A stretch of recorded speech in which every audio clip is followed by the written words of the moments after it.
Welcome to Conscious Conversations, a place where East meets West,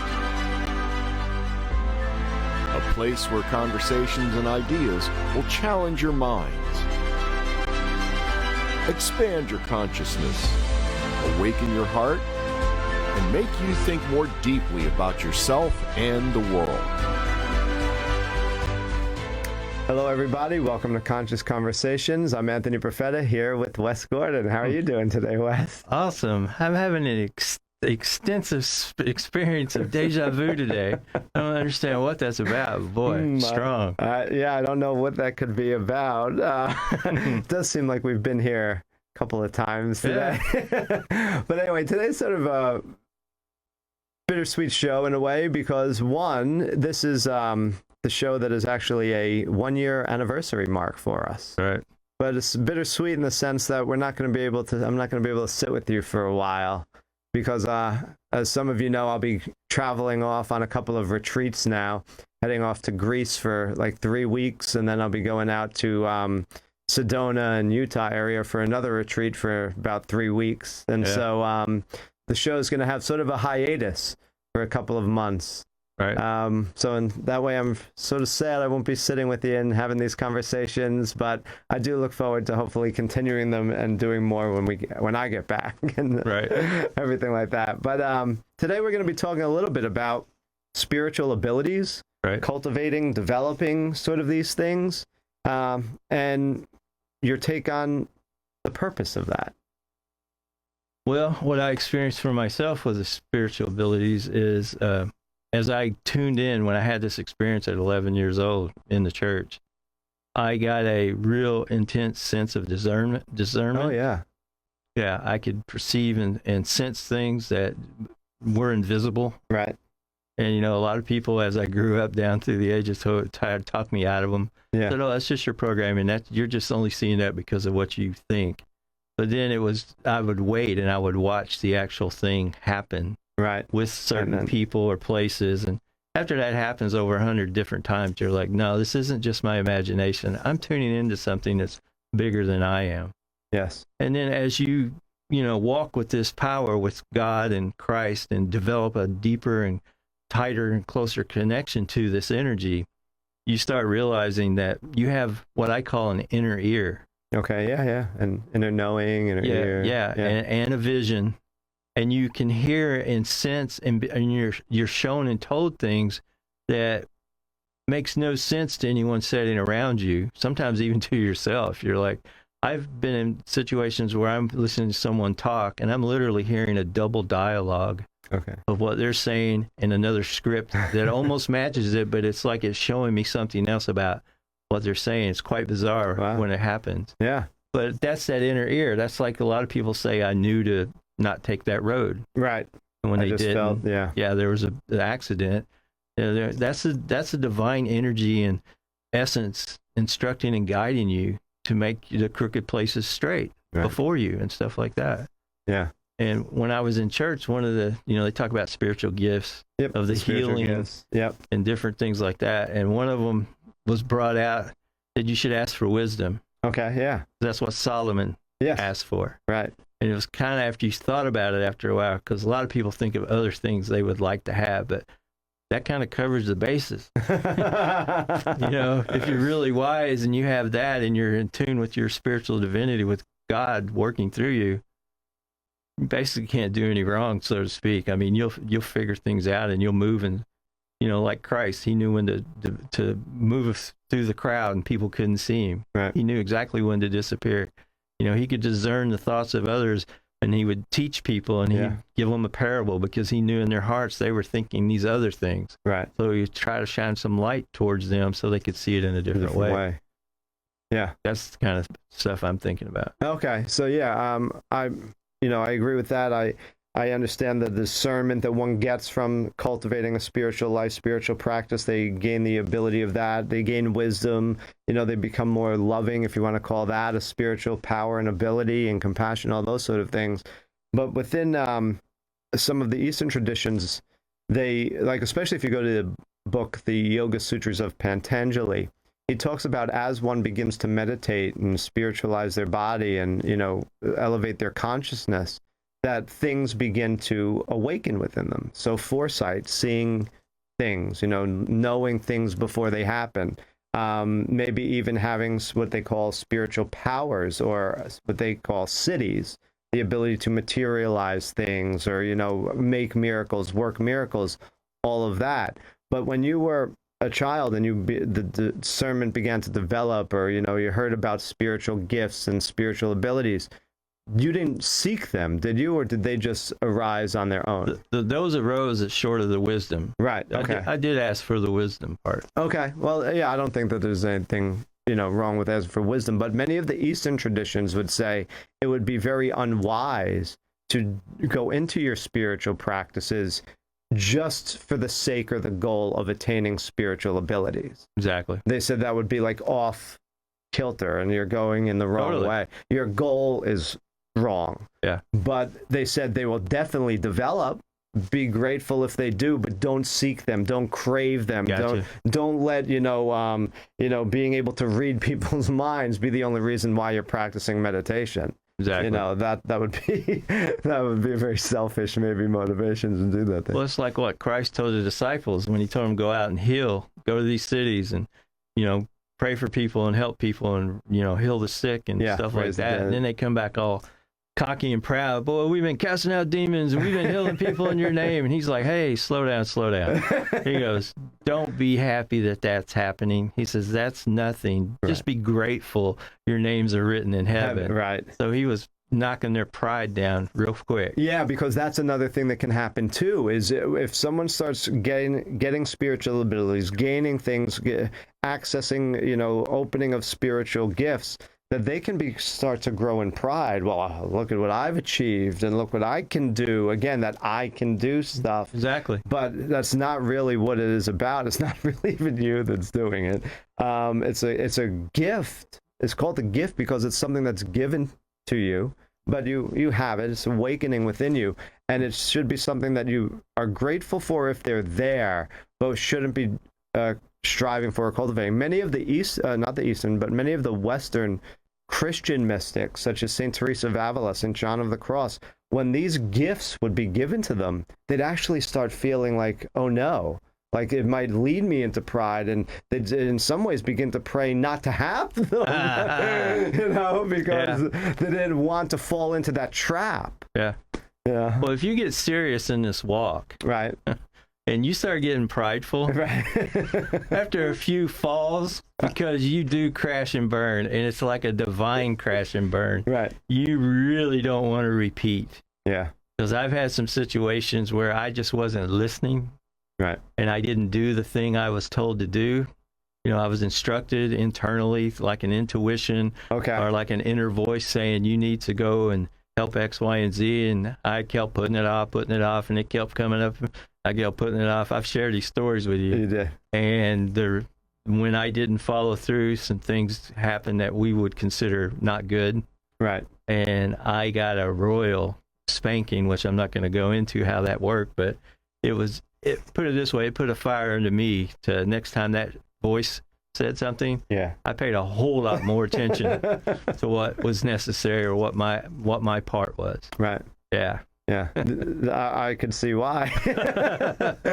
Another thing that when it comes to these spiritual abilities, which some people might even call psychic abilities, right, and psychic just means of the mind. They are demonstrated throughout Scripture. Yes. I mean, from Old Testament and New Testament. Joseph, who was the one who was sold into slavery by his brothers and then taken into Egypt, he had a cup that he would do divinations with or try to get messages from God with that he hid in his younger brother Benjamin's sack when they were leaving and all of that. But it was his divination cup, the cup that he would get messages from God with.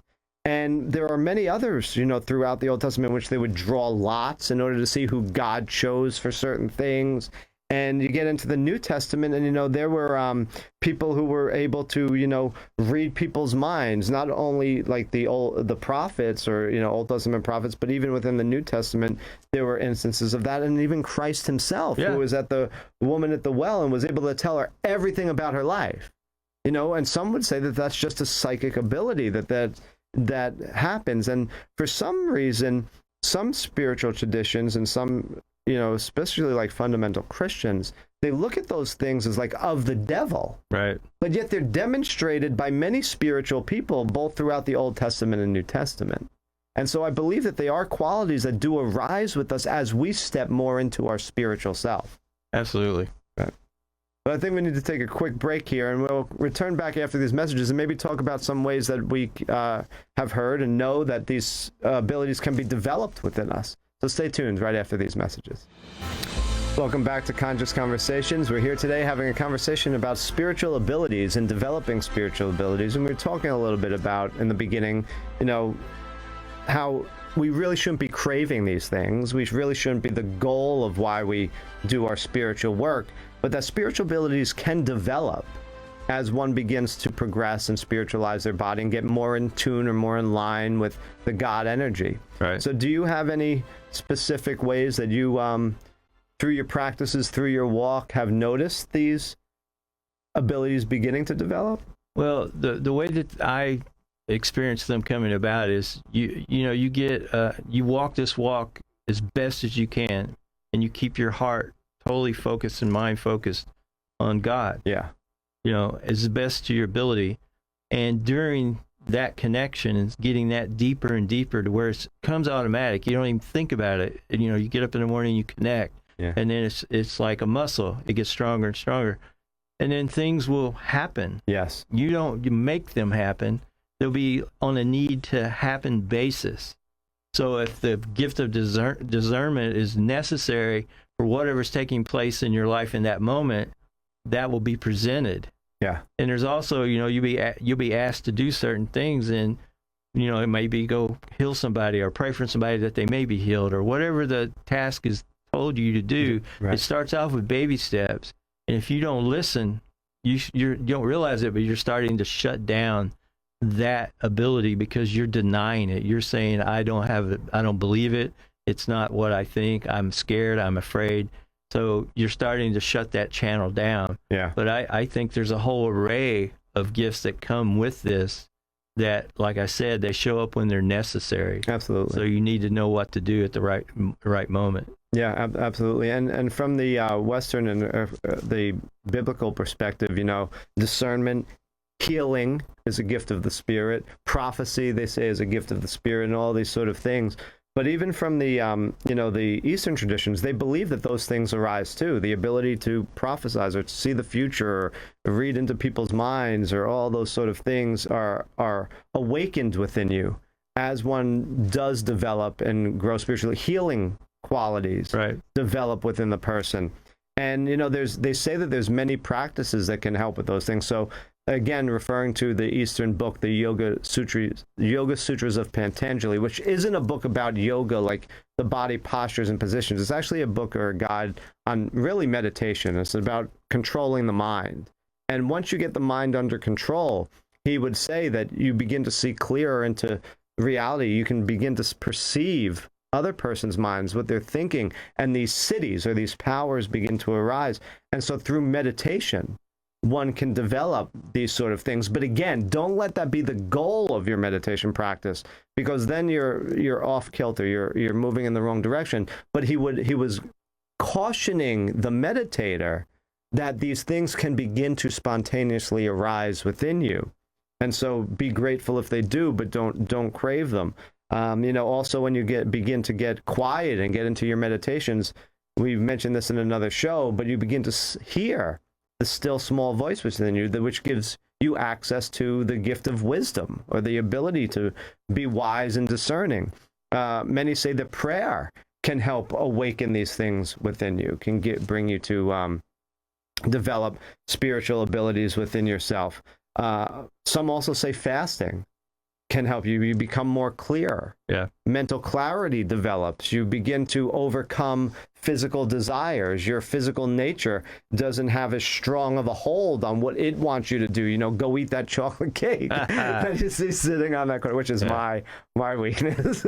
But, you overcome those physical urges where the physical nature is guiding you, and now the spiritual self. Because if you do fast, which I am also a firm believer in fasting, you begin to really see how directed you are by your physical self, how it craves everything, not only just by physical hunger or thirst for certain things, but even, your mind begins to crave certain things around you. And so fasting isn't just about giving up food. It's really about giving up certain desires. And if you're fasting and if you're just complaining the whole time you're fasting, also, that is not a true fast. You're trying to, really, fast from the anger, from the jealousy, from all those other things that are within you as well. And, a big thing about, the meditation, the prayer, the fasting, all these sort of spiritual practices too, I think, again, don't be craving these things and don't look for rewards in doing them. Christ had that statement, I think it was in his Sermon on the Mountain, where he says, when you pray to your Father in secret. Right. Don't go be out on the street corner or be out in a square praying in front of everybody, right, trying to show off. Pray in secret, and then your Father will reward you for what you do in secret. Don't let people know you're doing it. When you fast, he said, wash your face. Don't go around like these people who are fasting with their face, oh, I'm fasting today, and letting everybody know. Just do it, and then you'll be rewarded in that way for those actions. But I do believe that all of those sort of practices can truly help develop these things, or as I like to say, they're gifts that arise from these practices. But don't be seeking them just for that being the goal itself.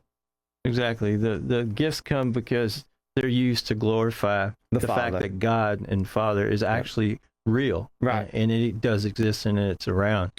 But like you were talking about, you can go what we call the dark side. Yes. And that would be the level of the mind. As you develop through this, you can get psychic powers and stuff. And you do see things on a limited thing that can be true or possibly happen because you're tapping into that level of consciousness that's active in the world, in the planet. Right.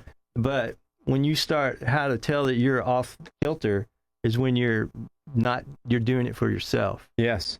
When it's something that you're doing strictly to embellish something that you want or you desire. Right. Then you're cutting yourself off from the vine. Right. As soon as there's an I want involved, or I'm doing this too, as soon as you say I'm doing this to, get this or get that, well, it sort of becomes selfish in nature. It's like Christ, he could turn water into wine. He walked on water. Yeah. He fed people with loaves and fishes, multiplied them, raised the dead. Yeah, raised the dead. And he even says when you get into this, these are the things that would show the fruits that you're actually, that's what he told John the Baptist. They said, go and tell him these things that you see. Right. So he'll know that this is the Christ that's here. And then Jesus, he said to those people that were following him around for free loaves and fishes the second time, he's like, you guys are just here for the demonstration. I showed you this the other day. You can do the same thing. Yourself. See, a lot of people in the religious world write it off as it's a only begotten son specialty. Right. But he's saying, no, you can do the same things that I have. Learn these truths. Right. Learn these principles for yourself and take them within and grow them. And you have the same capacity when you tap into this spiritual channel to demonstrate the same that I am. Yes. He even said, greater things than I have done, you shall do. Right. He who comes after me, shall do these things and greater. Yeah, exactly. Absolutely. He was saying that this is accessible to you. Yes.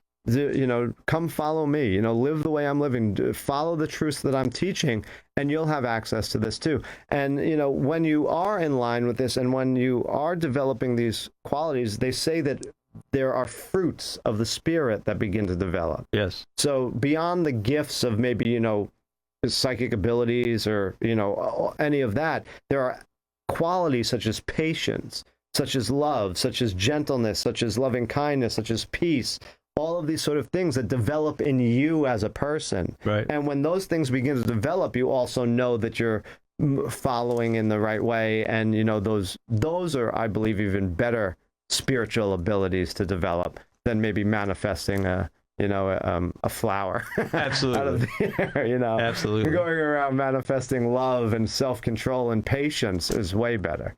Yeah. And that's I come to give you life and life more abundantly. Those are the attributes of the fruits of the Spirit of an enriched life that is connected to the vine. Yeah. You're in direct alignment with that energy that just spontaneously bursts from you. Right. And you have a larger capacity to love others and yourself. And absolutely.